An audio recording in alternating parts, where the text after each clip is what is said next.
3일에 걸쳐서 잃어버린 영성을 회복합시다 라는 큰 주제를 가지고 오늘은 고난의 영성, 내일은 나무의 영성, 모레는 예언자의 영성을 함께 나누려고 합니다. 세상살이가 많이 힘들어지면은요, 많은 사람들, 아니 누구나 인생의 마침표를 찍고 싶은 충동을 느낍니다. 너무 힘들어지면 그냥 여기서 인생 끝냈으면 좋겠다라는 마침표에 대한 충동을 느낍니다. 그런데 인생의 마침표는, 생명의 마침표는 하나님이 인간에게 허락하신 적이 없습니다. 생명은 하나님이 주신 것이죠. 그러기에 생명을 주신 그분이 걷어가실 때까지 그냥 살아야 하는 게 우리의 인생이고 우리의 생명입니다. 그러면 생명에 마침표를 찍고 싶을 때 우리는 마침표를 찍을 수 없다면 뭘 할 수 있을까요?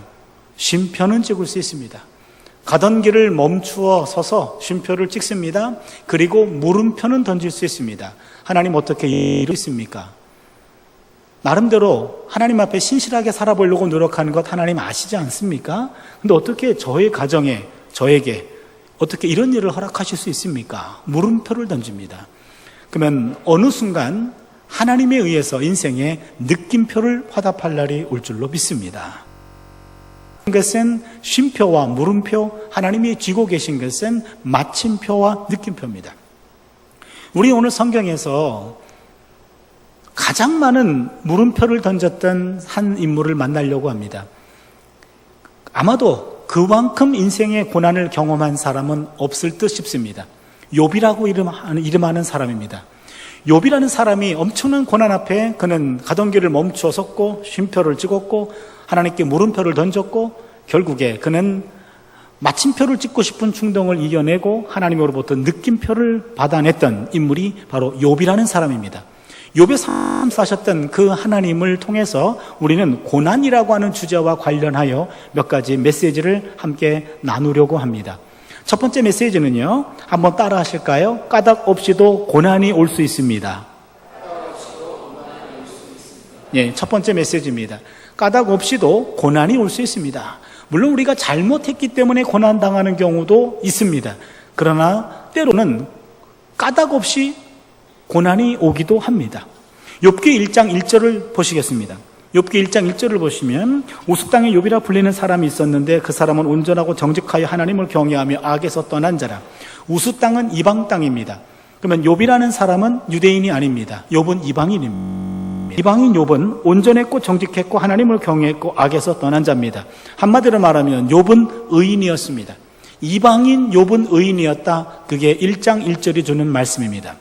1장 8절을 보시면 야훼께서 사탄에게 이르시되 네가 내 종 욥을 주의하여 보았느냐? 그와 같이 온전하고 정직하여 하나님을 경외하며 악에서 떠난 자는 세상에 없느니라.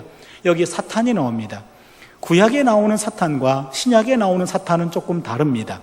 사탄은 주로 남의 허물을 들춰내고 그리고 고소하고 고자질하고 잘못들을 다 들춰내는 것, 이게 바로 사탄이 하는 일입니다.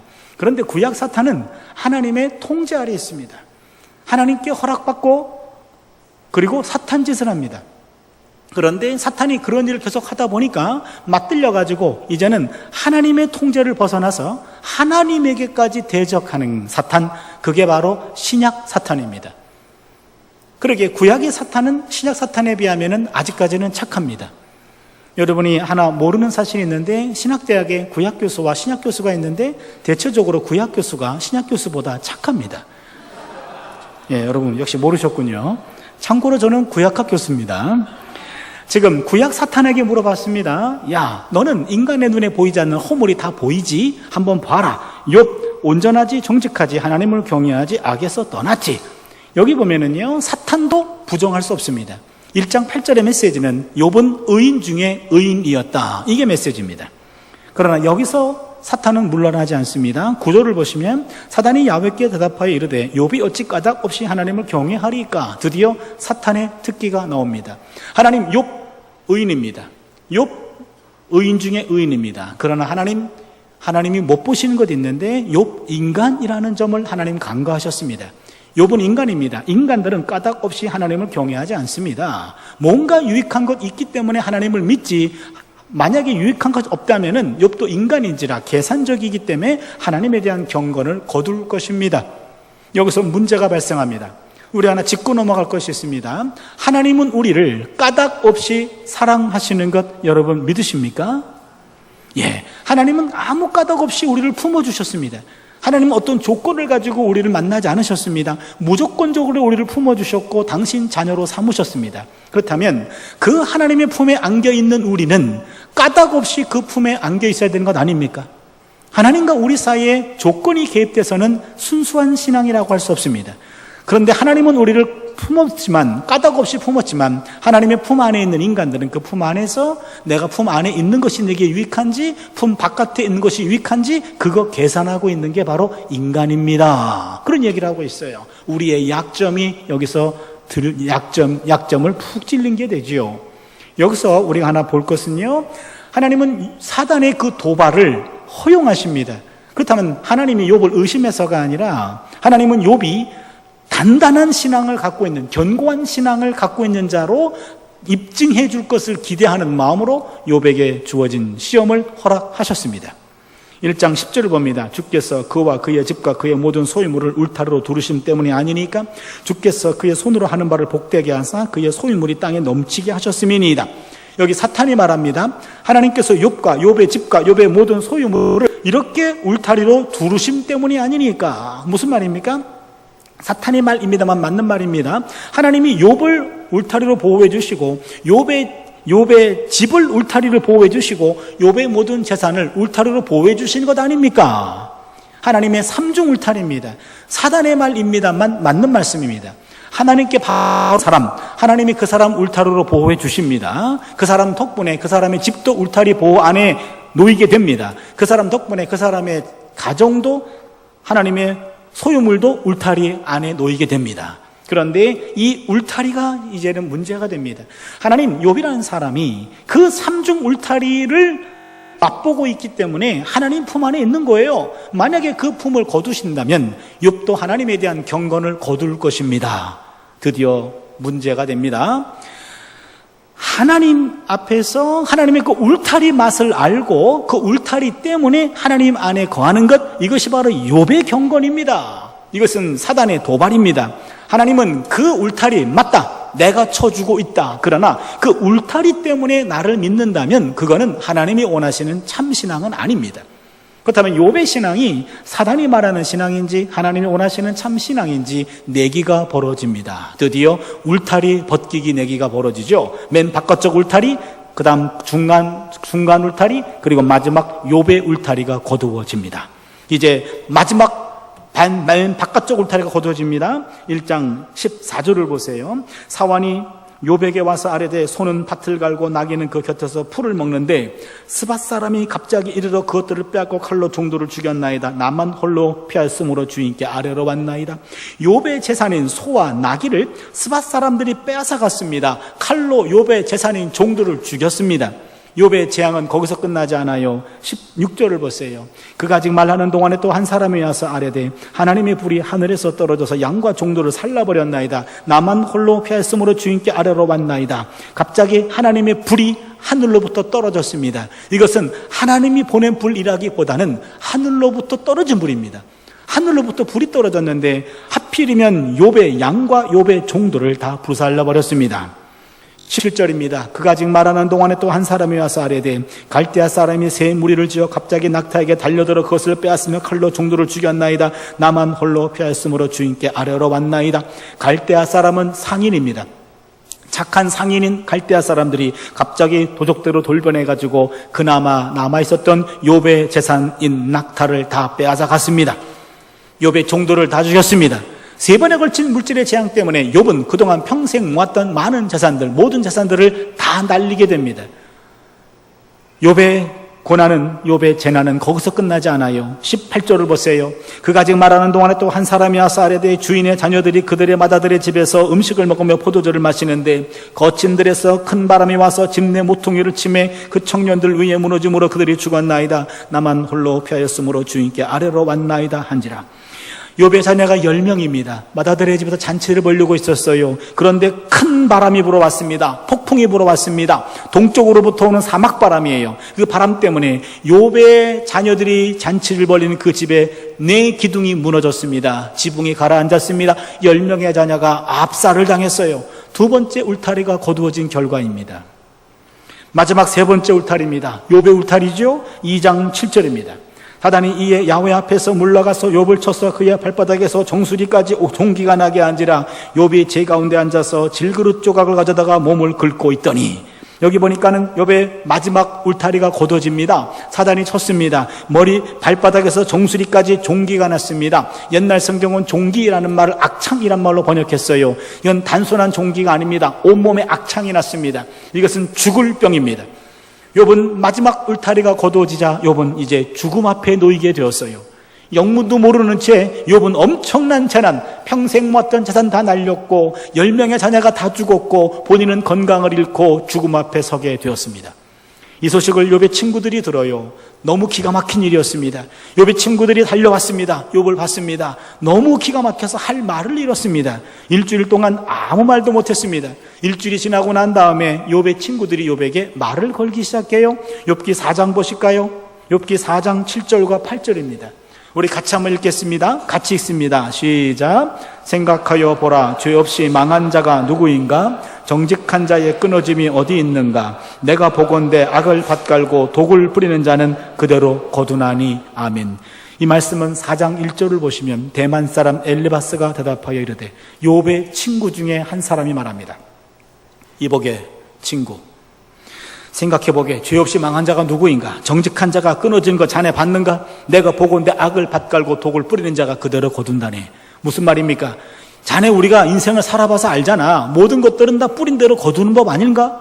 그렇다면 잘 나가던 자네가 이렇게 엄청난 화를 당한 것은 자네가 뭘 잘못했기 때문에, 실수했기 때문에, 죄악을 범했기 때문에 엄청난 재앙을 당하는 것 아닌가? 인과응보의 논리로 이야기합니다. 욥은 이 친구의 충고에 욥은 논쟁합니다. 이보게, 자네 지금 뭐라고 얘기했나? 나도 지금 내가 왜 이런 고난 당해야 되는지 이유를 알 수 없어서 너무나 괴롭다네. 만약에 내가 잘못해가지고 벌 받은 거라고 한다면은 원인이라도 알지. 그러나 적어도 내가 당하는 이 고난에 대해서 나는 자네 말을 이해할 수가 없네. 내가 뭘 잘못했는가? 욥과 욥의 친구들이 논쟁을 벌여요. 여러분 잘 알고 있듯이 욥의 친구들은 4명이 나옵니다. 4명이 돌아가면서 욥과 논쟁을 벌립니다. 욥의 친구들의 논리는 단순 논리로 이야기하면 모든 건 뿌린 대로 거둔다는 거예요. 그러게 욥에게 말합니다. 자네 회개하라는 얘기예요. 자네가 회개해야 살 수 있어 라고 욥을 윽박지릅니다. 그러나 욥은 동의할 수 없습니다. 내가 뭘 잘못했는가? 나도 이해할 수 없어. 내가 왜 이런 고난 당해야 되는지 나도 이해할 수 없네. 욥의 친구들도 아주 지혜로운 사람입니다. 그러나 인간의 지혜를 가지고는 욥의 고난이 해결되지 않아요. 욥은 어떤 인간을 만나도 본인의 고난이 이해가 되지 않습니다. 하나님께 무릎을 꿇어요. 하나님 제발 날 좀 만나 주십시오. 인간의 지혜로는 해결되지 않습니다. 하나님의 지혜가 필요합니다. 하나님 만나 주십시오. 욥은 울부짖었고 드디어 하나님이 욥을 만나 주셨어요. 욥의 친구와 욥 간에 누가 더 옳았는지를 하나님이 판단해 주십니다. 그게 욥기 맨 마지막이에요. 여러분 42장 한번 보실까요? 욥기 42장 7절입니다. 우리가 욥기 1장 1절부터 읽었고요. 42장 맨 마지막 장까지 읽으면 욥기를 뗀 겁니다. 7절을 보세요. 야훼께서 욥에게 이 말씀을 하신 후에 야훼께서 대만 사람 엘리바스에게 이르시되, 내가 너와 내 두 친구에게 노하나니 이는 너희가 나를 가리켜 말한 것이 내 종 욥의 말같이 옳지 못함이니라. 하나님은 누구 편을 들어주셨나요? 누구 편을 들어주셨죠? 욥. 그럼 제가 질문합니다. 욥의 친구들이 말이 틀렸나요? 왜 말씀이 없으신가요? 욥의 친구들의 말이 틀렸습니까? 말씀 좀 해보세요. 틀렸습니까? 예, 여러분 오늘 하루 종일 피곤하셨는데 교회까지 오셔서 이렇게 억지로 답변해야 될 그런 고통스러운 현장을 만들고 싶지는 않습니다.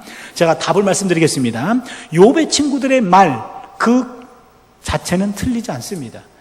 뿌리는 대로 거둔다라는 말은 틀리지 않아요. 농작 법칙이에요. 여러분 뿌려야 거두는 것 아닙니까?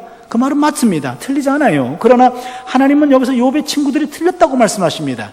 뭐가 틀렸냐면 욥의 친구들의 말 그 자체는 틀리지 않았는데 그것을 욥에게 억지로 적용한 것이 잘못된 겁니다. 그 말의 내용은 맞습니다만 그 말이 모든 경우에 다 맞는 것은 아니다라는 거죠. 여기서 우리 한 가지 배웁니다. 여러분, 까닭 없는 고난 얼마든지 올 수 있습니다. 우리가 잘못해가지고 당하는 고난 분명 그것이 대다수입니다. 그러나 경우에 따라서는요, 이유를 알 수 없는 고난 올 수 있다는 얘기입니다. 우리에게 필요한 것은 정답이 아니라 공감일 때가 더 많습니다. 욥의 친구들이 실패한 것은 공감 언어를 사용해야 할 그 자리에 자기 나름대로 정답을 들이댔기 때문입니다. 욥의 불행을 아파하며 7일 밤낮을 함께 앉아 있었을 때 그들은 우정의 사람이었습니다. 그러나 자기들의 신앙을 가지고 자기들의 생각을 가지고 자기들의 철학을 가지고 자기들의 경험을 가지고 욥의 삶에 대해서 이러쿵저러쿵 말하기 시작했을 때 그들의 말과 행동은 폭력이 되어버리고 말았습니다. 잘 나가던 여자 집사님 한 분이 계셨어요. 사업을 하셨습니다. 근데 그 사업이 잘 나가다가 부도를 당했습니다. 사업을 날렸어요. 집도 날렸습니다. 길거리에 나앉게 됐습니다. 황당했어요. 그 교회 전도사님이 신방대원들과 함께 신방을 와 주셨어요. 엉엉 울고 통곡하는 그 집사님을 두고 함께 예배하고 기도하고 그분을 위로해 주셨어요.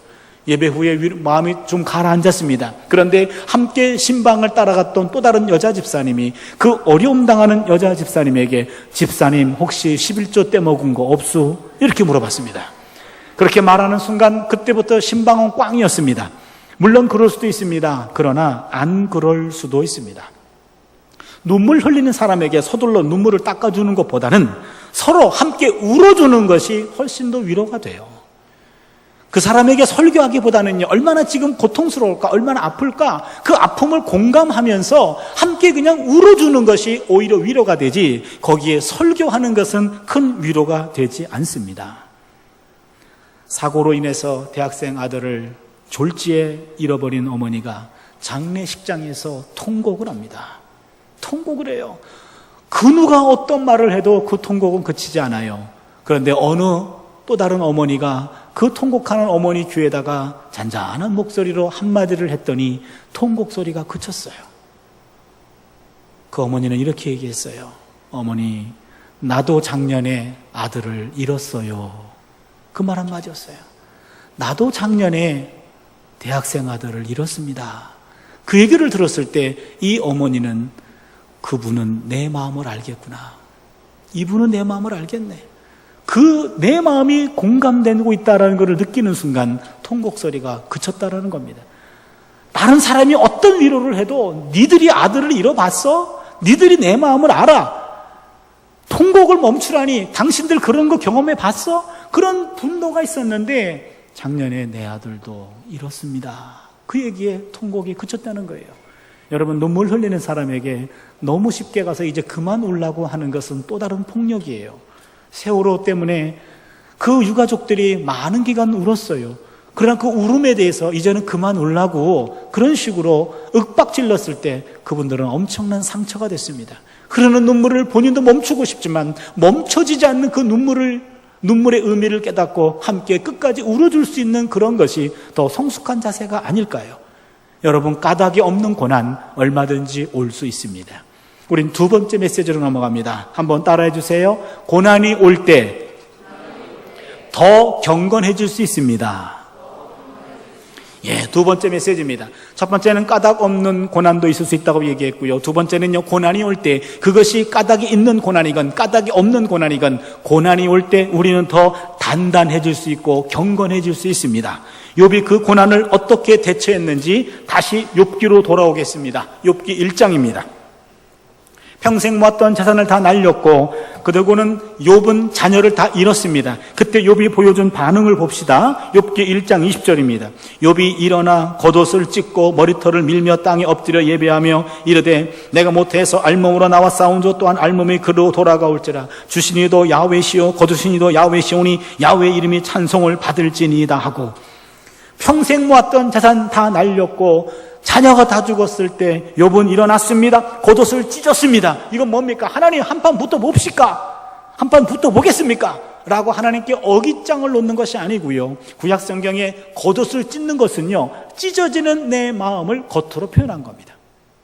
내 마음이 지금 찢어지는데 표현할 방법이 없어가지고 겉옷을 찢음으로 내 찢겨지는 마음을 표현하는 거예요. 겉옷을 찢었습니다. 머리털을 밀었습니다. 이것은 일상을 잠시 내려놓은 겁니다. 내 일상을 내려놓고 머리털을 밀고 장례식을 지금 준비하고 있는 거죠. 쉼표를 찍은 겁니다. 그리고 욥은 이렇게 고백합니다.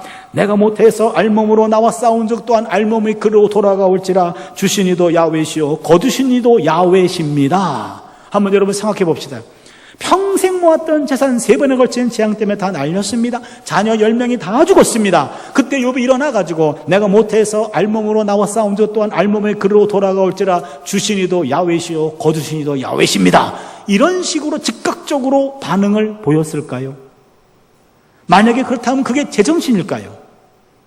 우리가 욥기를 읽을 때 1, 2장하고 42장만 읽어서는 안 됩니다. 욥기 3장을 많은 분들이 놓칩니다. 여러분 3장 한번 보실까요? 욥기 그 후에 욥이 입을 열어 자기의 생일을 저주하니라. 욥이 입을 열어 이르되 내가 낱날이 멸망하였었더라면 산의 아이를 베었다 하던 그 밤도 그러하였었더라면. 3장을 보면요, 욥이 입을 열기 시작합니다. 자기 생일을 저주합니다. 욥은 더 이상 침묵하지 않아요. 할 말은 합니다. 욥은 더 이상 인내하지 않습니다. 따질 건 따집니다. 하나님께 따집니다. 내가 낱날이 멸망하였었더라면, 내가 태어난 날 죽었더라면 이런 꼴을 보지 않을 텐데. 아니 3장 2절 3절을 보면은요, 내가 만들어졌던 그날 밤 내가 죽었더라면, 내가 만들어지지 않았다면 내가 이런 꼴을 보지 않을 텐데, 하나님 왜 나를 태어나게 하셔서, 왜 나를 만드셔서 이런 험한 꼴을 보게 합니까? 하고 3장에서는요 거칠게 항의합니다.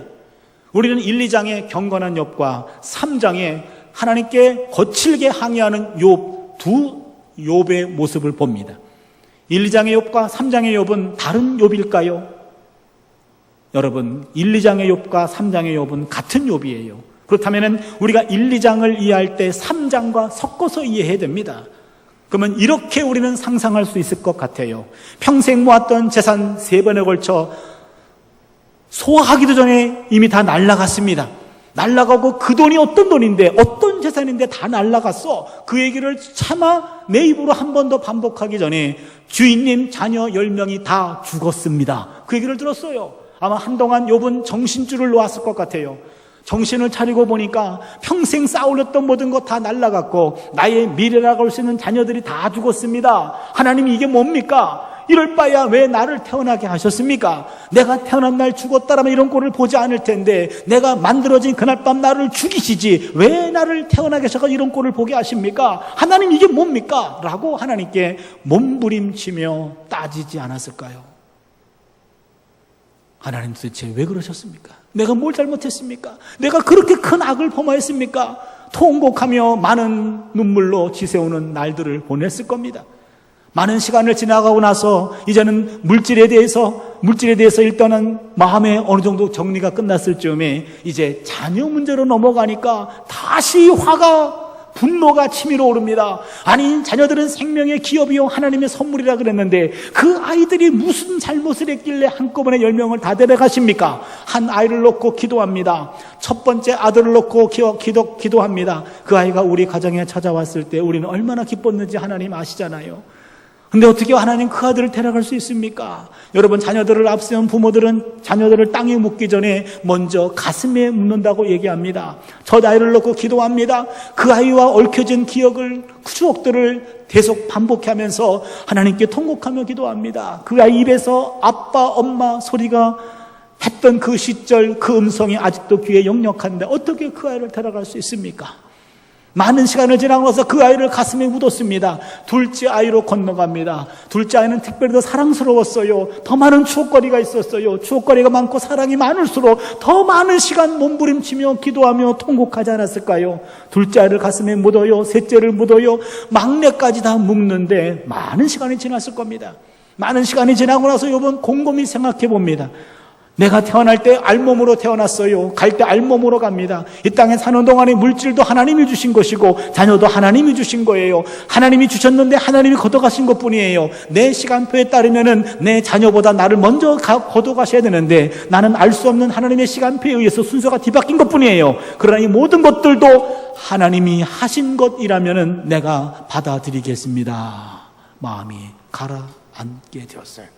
여러분, 요번요 물질의 재앙과 자녀의 재앙을 통해서 이제는 물질과 자녀 때문에 하나님과의 관계가 흔들리지 않는 단단한 신앙인으로 뿌리를 더 깊이 내린 겁니다. 요번 이 고난을 통하여 더 단단한 신앙인이 되었습니다. 여기서 우리 하나 짚고 넘어갈 것이 있습니다. 같은 신앙공동체 내에서 같은 구역원이나 같은 셀이나 혹은 같은 부서에서 사역하는 같은 우리 믿음의 가족들 간에 서로 의견이 충돌할 수도 있고요, 감정이 상할 수도 있고요, 원수 관계를 맺을 때가 있어요. 그러면은요, 같은 교회 안에서 예수의 십자가 사랑을 이야기하는 우리 교우들끼리 서로 반목하고 질투하고 싸우는 거는 이것이 우리 정체성이 어긋나기 때문에 너무나 괴롭잖아요. 하나님, 저분과 나의 관계를 아시죠? 제발 좀 저분을 변화시켜 붙잡아 주시든지 사랑의 은사를 주시든지 나를 좀 우리 관계를 회복시켜 주십시오. 눈물을 뿌리고 기도합니다. 그러면 하나님이 어느 순간에 은혜로 우리 둘의 관계를 회복시킬 때가 많이 있습니다. 그런데 어느 경우에는요, 눈 감고 기도할 때는 용서가 되는데 눈 뜨고 그 사람 보면 용서가 안 돼. 그럼 이거 어떻게 하면 좋습니까? 교회 눈 감고 다닐 수도 없고 너무 힘들어요. 너무 힘들어서요, 어느 날 교회 와서 밤새도록 그 문제를 놓고 기도합니다. 하나님, 그 사람과 나의 관계를 아시죠? 둘 중에 한 사람을 데려가실 때 나를 놓고 그 인간 데려가십시오. 제발 저 안 보이게 해주세요. 죽여주세요. 옮기게 해주세요라고 밤새도록 저주 기도했어요. 너무나 상처받아가지고 제발 좀 그 사람 좀 안 보게 하도록 기도했어요. 그 다음날 새벽 기도 갔는데 하필이면 그분이 내 오른쪽에 앉아 계세요. 어떤 마음이 들까요? 안 해본 것 같이 그러지 마세요. 미안한 마음이 들어요. 이분은 변화된 게 없어요. 밤새도록 내가 하나님 앞에 와가지고 이 사람 때문에 받은 상처를 놓고 하나님 이 사람 안 보이게 해달라고, 좀 옮기게 해달라고, 좀 죽이게 해달라고 좀 하나님께 저주 기도를 했던 거예요. 그 기도를 통해서 이분은 변화된 게 없는데, 여러분, 내 안에 있는 상처요, 약 바르면 나는 상처도 있지만 이미 골맞어요. 골문 상처는요, 약 바른다고 낫지 않아요. 그건 도려내야 됩니다. 토해내야 됩니다. 내 안에 있는 그런 쓴뿌리들, 악한 감정들, 트라우마, 내 입으로 토해내야 됩니다. 이거를 토해내지 아니하면 없어지지 않아요. 그냥 무의식 속으로 눌렀을 뿐입니다. 그럼 내가 의식하지 못하는 상황에 내 얼굴 표정이 바뀌어요. 이거는 눌러버린다고 없어지지 않아요. 드러내야 됩니다. 토해내야 됩니다. 우린 이것을 시편 32편 3절에 보면은요, 옛날 개역 한글판 성경에 토설하다라는 용어가 나와요. 우린 이것을 토설기도라고 말합니다. 내 안에 있는 그런 악한 감정들, 분노, 이 상처, 이런 쓴뿌리, 이런 트라우마, 이거는요, 눌러버려서는 안 돼요. 하나님께 토해내는 겁니다. 물론 이런 기도는 대표로 기도할 때 하시면 절대로 안 됩니다. 이런 기도는 누구도 들어서는 안 돼요. 하나님만 들어야 됩니다. 여러분, 제가 그런 기도할 때 내 아내가 들었다고 생각해 보세요. 당신 목사 마저 그럴 거 아니에요. 어떻게 목사가 성도를 저주할 수 있어? 그렇게 저를 비난할 겁니다. 그러나 목사가 성도를 위해서 그렇게밖에 기도할 수 없는 이 상처는 모른단 말이에요. 그러나 하나님은 아십니다. 그러게 너는 내게 부르짖으라. 내가 내게 응답하겠고 내가 알지 못하는 크고 비밀한 일을 내게 보이리라. 너 그거 기도하지 않으면 네가 죽어. 너 토해내야 돼. 그러나 사람에게 토해내면은 그 사람이 상처받아. 이거는 나한테만 토해내라고 얘기합니다. 우린 이것을 토설기도라고 그래요. 아마도 이번 토설기도를 통해서 이 문제로부터 해방된 것 같아요. 신앙의 많은 위인들요, 예레미야도 그랬고요, 욥도 그랬고요, 하박국도 그랬고요, 시편에 나와 있는 많은 시인들은요, 엄청난 고뇌와 절망과 고통 속에서 토설기도를 통해서 내 안에 있는 쓴뿌리들, 악한 것들을 다 토해내고 드러냄의 은총을 경험하게 됩니다. 욥은 아마도 그런 기도를 통하여 하나님 앞에 다시 한번 태어나는, 치유되는 놀라운 역사를 경험한 것 같습니다. 이쯤 되자 하나님이 사단에게 말합니다. 사단, 욥 봤지? 욥 짱! 그랬을 것 같아요. 사단은 말합니다. 욥은 꽝입니다. 왜 꽝이냐? 욥의 몸 하나는 건강해서 그렇습니다. 사단이 하나님 허락받고 욥을 쳤습니다. 머리끝부터 발바닥까지 악창이 났다 그랬죠? 여러분, 이 악창은요, 이 당시 나병을 얘기합니다. 이거는 불치병입니다. 그 당시 사람들에게 격리가 요구됩니다. 만나는 사람은 침을 뱉어요. 마을 공동체로부터 추방됩니다. 이것은요, 이미 살이 썩어 들어가고 뼈가 30장 10절 17절을 보니까는요, 사람들이 만나면 침을 뱉어요. 살이 썩어 들어가고 뼈가 썩어 들어가기 때문에 잠을 이룰 수가 없습니다. 이 질병은 산송장입니다. 이미 살아있지만 죽음을 살아서 경험하는 거예요. 거의 반 죽었어요. 이걸 보고 아내가 이렇게 말합니다. 욥기 2장 9절입니다. 그의 아내가 그에게 이르되 당신이 그래도 자기의 온전함을 굳게 지키느냐 하나님을 욕하고 죽으라. 뭐 이런 마누라가 다 있나요? 이것 때문에 욥의 아내가 세계 3대 악처 중에 한 사람이 됩니다. 여러분 세계 3대 악처를 아시나요? 3대 악처를 모르시는 분들은 악처예요. 잘 아셔야 됩니다. 1대 악처 욥의 아내, 2대 악처 소크라테스 철학자의 아내, 3대 악처 요한 웨슬레 감리교 창시자 목사님, 그 목사님의 사모님이 3대 악처 중에 하나입니다. 결혼하신 남자분들은 4대 악처도 있는데 이럴지 모르겠어요.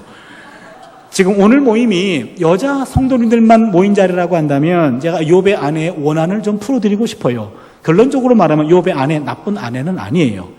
그러나 오늘 남자분들도 있고 한 6분 정도를 제가 아끼려고 합니다. 6분을 아껴야 집에 조금 일찍 들어갈 수 있어서요.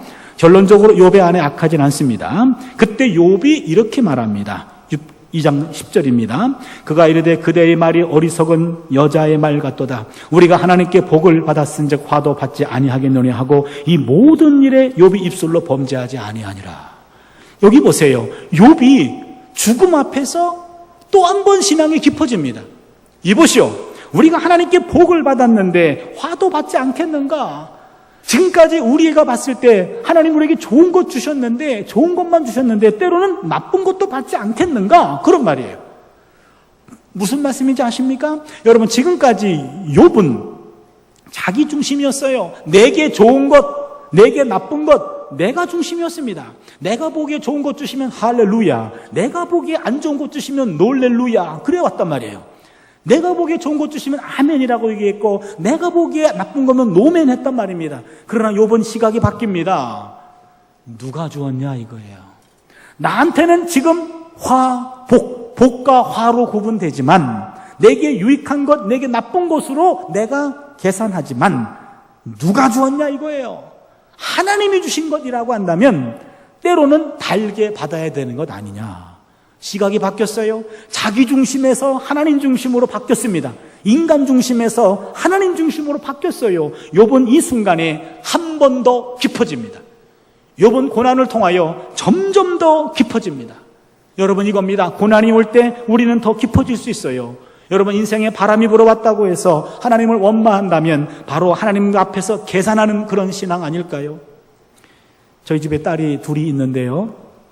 제가 유학을 가서 첫째 아이는 독일에서 낳습니다. 근데 첫 아이가 그 엄마 뱃속에 있을 때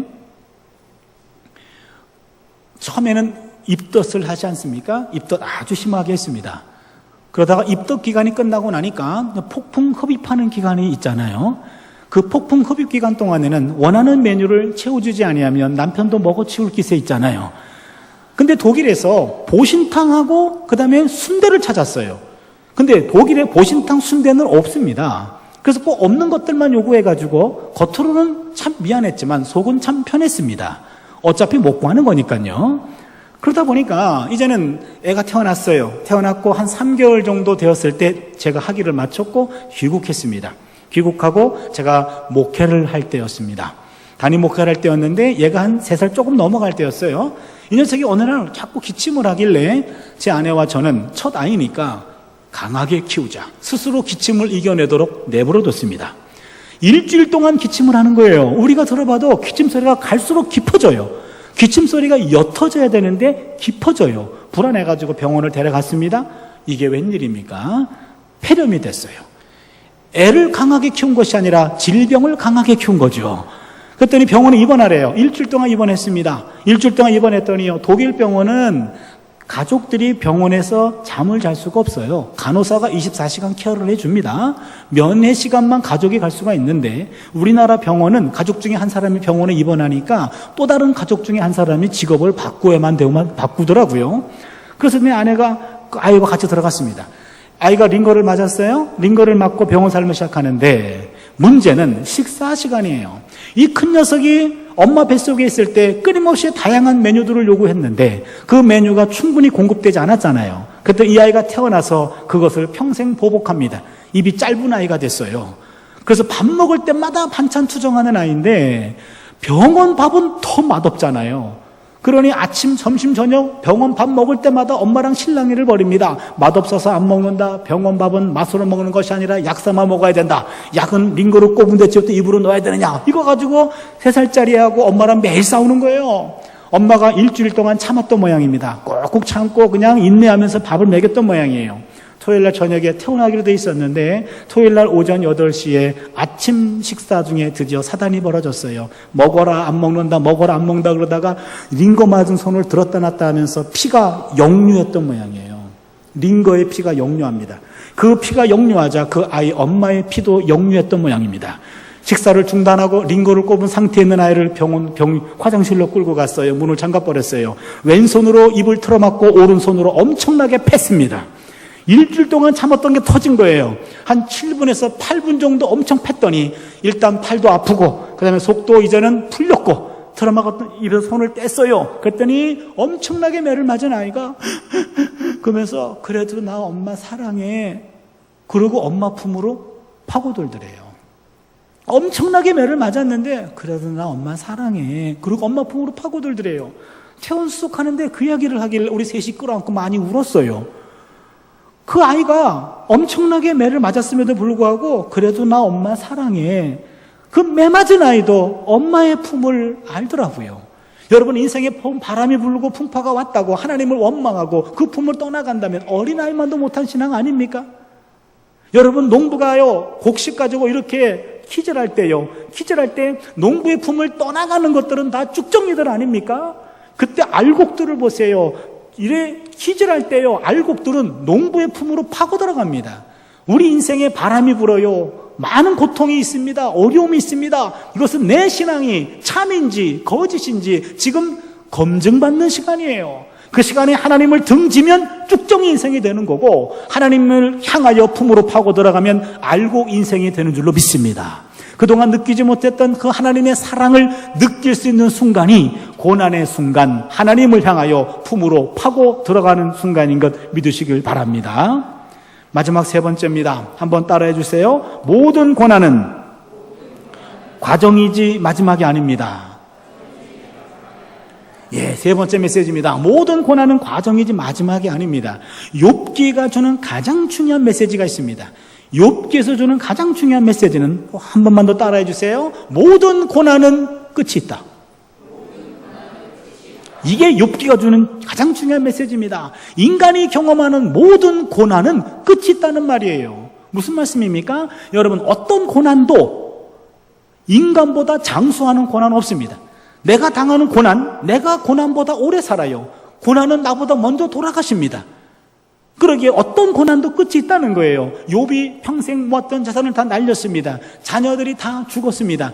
자신의 건강을 잃었습니다. 그는 죽음 앞에 서게 되었습니다. 거기서 욥은 끝나는 줄 알았어요. 근데 욥기 42장 10절 이하를 보세요. 욥이 건강을 회복하잖아요. 그렇잖아요. 다시 자녀들 10명을 얻습니다. 재산은 2배로 늘어납니다. 그러게 욥기를 봤더니 욥에 닥친 그 고난, 죽음 앞에까지 어찌 보면은 죽음을 경험하는 순간까지 사선을 넘나드는 그 순간까지 갔던 욥이었지만 욥의 마지막은 고난이 아니라 고난을 극복한 욥이었습니다. 이게 바로 욥기가 주는 중요한 메시지입니다. 그러기에 우리가 당하는 어떤 고난도 이것은 과정이지 그게 마지막이 아닙니다. 우리가 당하는 어떤 고난도 바로 끝이 있다. 이 믿음을 우린 욥기에서 우리는 배우게 됩니다. 하나님이 당신의 자녀들을 다루실 때 고난과 절망이 하나님의 마지막 손길이 아닙니다. 고난과 고통은 하나의 과정입니다. 반드시 그 끝이 있어요. 하나님이 당신의 자녀들과 언약을 맺은 분 아닙니까? 하나님은 나의 하나님이시고 우리는 하나님의 자녀잖아요. 그렇다면 하나님은 당신의 자녀들을 절망의 동굴로 밀어넣지 않습니다. 고통의 터널 앞에 세워둘 뿐이에요.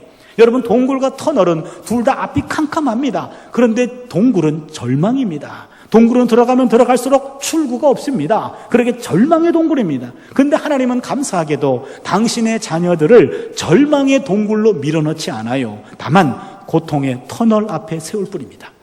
우리 앞에 있는 그런 어둠, 그 고통, 그거는 터널이지 동굴이 아니에요. 그렇다면 어떻게 해야 됩니까? 그냥 터널 앞에 서 있기만 한다면 내 앞에 있는 어두움은 변하지 않습니다. 그때 믿음이 필요합니다. 평상시에 하나님은 당신의 왼손으로 우리 오른손을 잡으셔서 같이 갑니다. 그러나 우리가 절망과 고통 중에 있을 때 하나님은 오른손을 내밀어 내 오른손을 잡고 하나님이 앞에서 우리를 끌고 가시는 거예요. 이때 하나님의 오른손을 붙잡으시고 믿음으로 한 걸음 한 걸음 걸어가는 거예요. 내 앞에 있는 이 어두움은 동굴이 아니다. 이건 터널이다. 가다 보면 끝이 있다. 라는 믿음을 가지고 그냥 가는 겁니다. 몇 발자국 걸어갔을 때 아직 터널의 중간이 아니라고 한다면 아직도 어두워요. 그러나 그때 믿음을 버리시면 안 됩니다. 끝까지 믿음 가지고 걸어가는 거예요. 내 환경에 변화가 없어도 걸어가는 거예요. 멈춰서는 안 됩니다. 가다 보면은 끝까지 가다 보면 터널의 끝을 만나게 되는 줄로 믿습니다.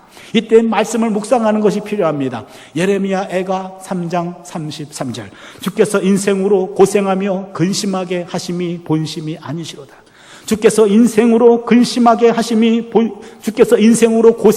근심하게 하심이 본심이 아니시로다. 예레미야 애가 3장 33절을 묵상합니다. 예레미야 29장 11절을 암송합니다. 나 야훼가 말하노라 너희를 향한 내 생각은 내가 아나니 재앙이 아니라고 평안이요 너희 장래의 소망을 주려 하는 생각이니라. 나의 여호와가 말하노라 너희를 향한 나의 생각은 내가 하나니 재앙이 아니라고 평안이요 너희 장래의 소망을 주려 하는 생각이라. 이런 말씀들을 앙송하는 거예요. 묵상하는 겁니다. 이 말씀 가지고 뚜벅뚜벅 걸어가다 보면 터널의 끝을 만나게 될 줄로 믿습니다.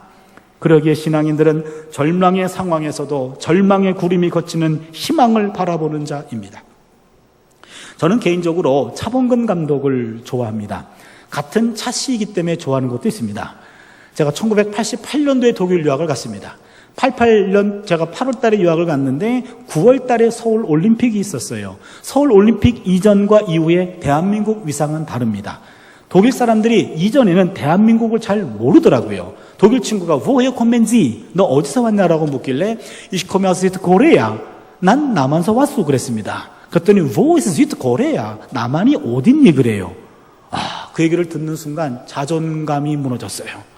이 친구가 내 나라를 몰라요. 내 나라를 모르니 나는 존재감이 없는 거죠. 내가 너무 작게 느껴졌고 화가 났어요. 너 일로 와 그래가지고 화장실이 아니라 도서관으로 데려갔어요.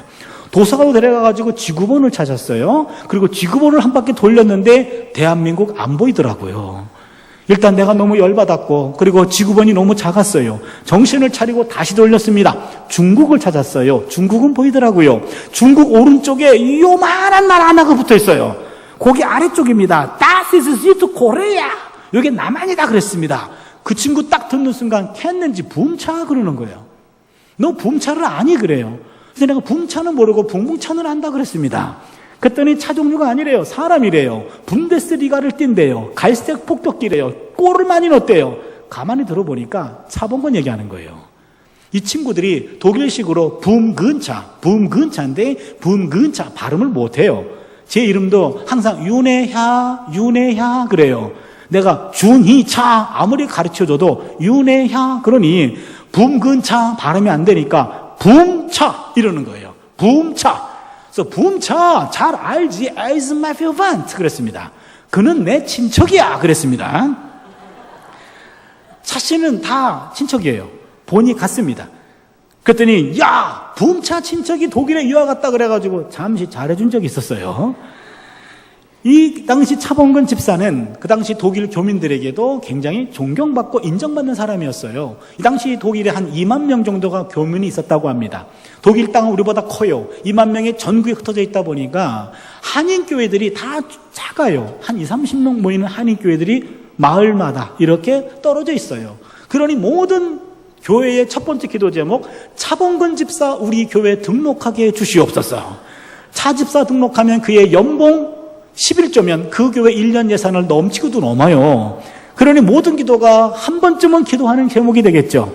그러나 그 은혜는 이미 어느 한 교회가 입고 있겠습니다. 그래서 두 번째 기도 제목, 분데스리가는 전국을 돌아다니며 축구를 하는데 만약에 그 지역에 주일 예배를 드릴 수 있는 상황이 온다면 한인교회를 찾아가서 예배를 드려요.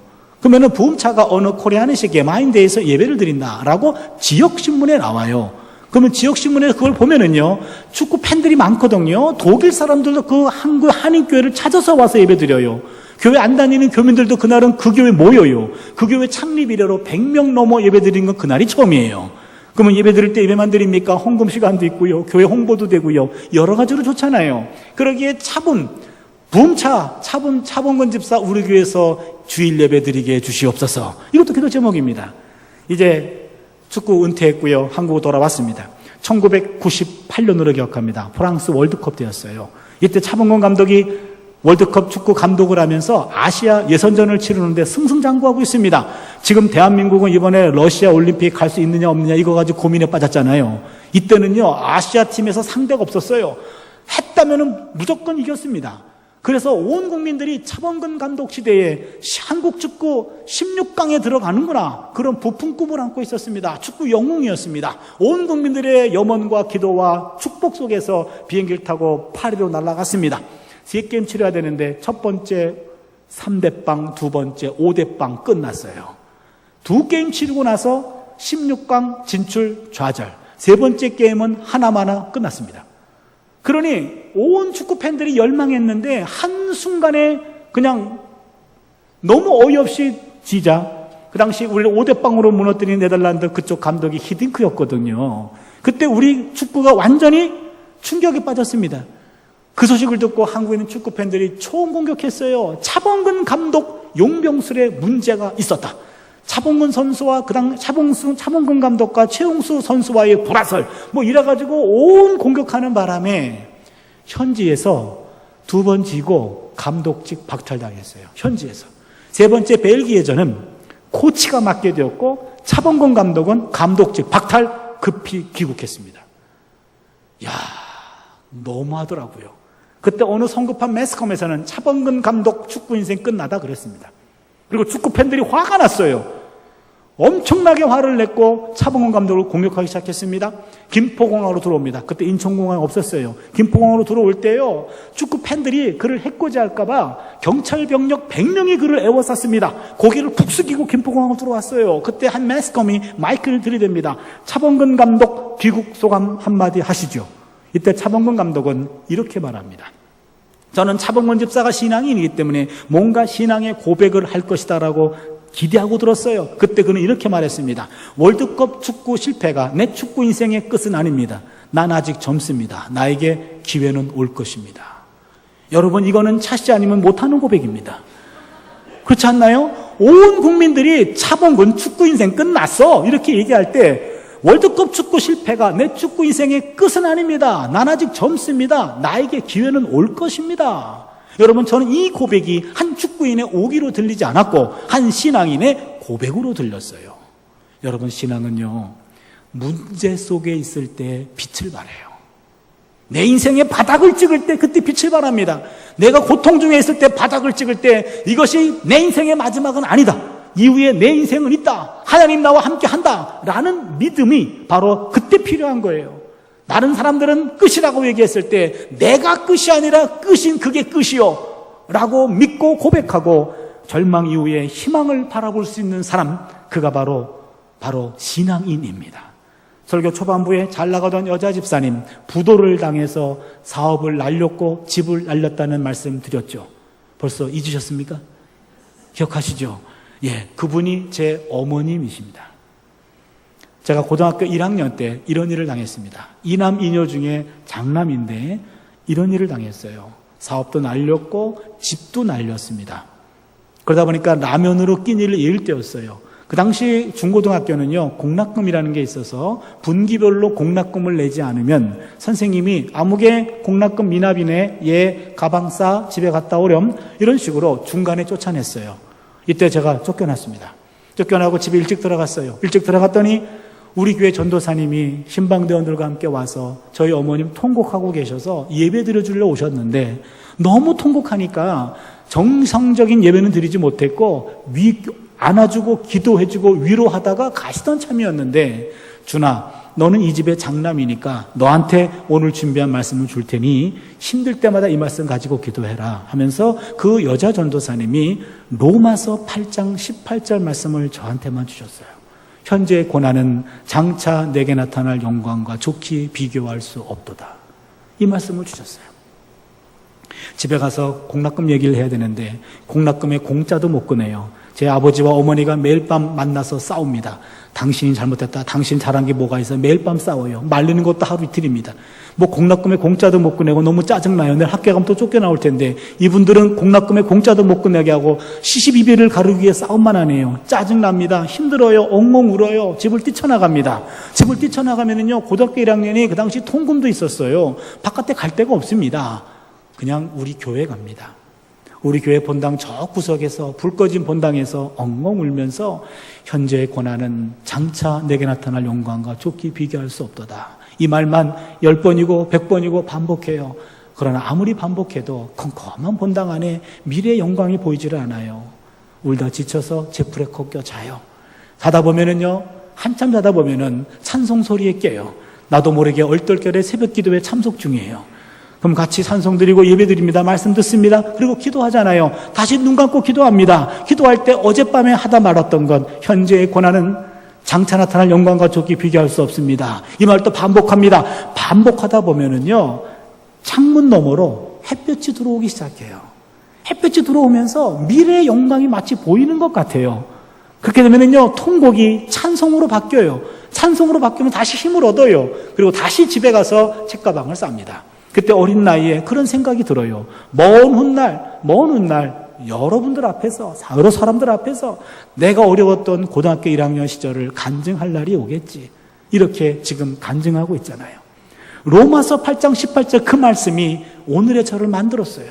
현재의 고난은 장차 내게 나타날 영광과 좋게 비교할 수 없도다. 어떤 고난이 와도 여러분 그 고난 끝이 있습니다. 고난은 과정이지 끝이 아니에요. 바로 그 믿음 가지고 고난 속에서 더 단단해질 수 있기를 바랍니다. 고난의 파도를 그래서 두려워만 하지 말자고요. 때로는 그 파도를 즐거이 탈 수 있는 신앙이 필요합니다. 옛날 찬송가 503장 2절을 보면은요, 큰 물결 일어나 나 쉬지 못하나 이 풍랑이 연하여 더 빨리 갑니다. 큰 물결 일어나 나 쉬지 못하지만 이 풍랑 때문에 더 빨리 갑니다. 바로 이러한 찬송을 통해서 우리보다 더 어려운 시절에 많은 고통의 파고를 경험했던 우리 신앙의 선배들은 이 찬송을 부르면서 그 고난의 터널을 뚫고, 여러분, 고난 속에서 오늘의 욥이 탄생했듯이 우리가 당하는 어떤 고난도요, 여러분, 어떤 고난 속에서도 하나님 앞에 단단하게 세워질 수 있는 고난의 영성을 지닌 우리 모두가 될 수 있기를 축원합니다. 우리 함께 찬양 드리고요, 함께 결단의 기도를 드리도록 합니다. 왜 나만 겪는 고난이냐고 불평하지 마세요. 고난의 뒤편에 있는 주님이 주실 축복 미리 보면서 감사하세요. 너무 견디기 힘든 지금 이 순간에도 주님이 일하고 계시잖아요. 남들은 지쳐 앉아 있을지라도 당신만은 일어서세요. 힘을 내세요. 힘을 내세요. 주님이 손잡고 계시잖아요. 주님이 나와 함께함을 믿는다면 어떤 역경도 이길 수 있잖아요.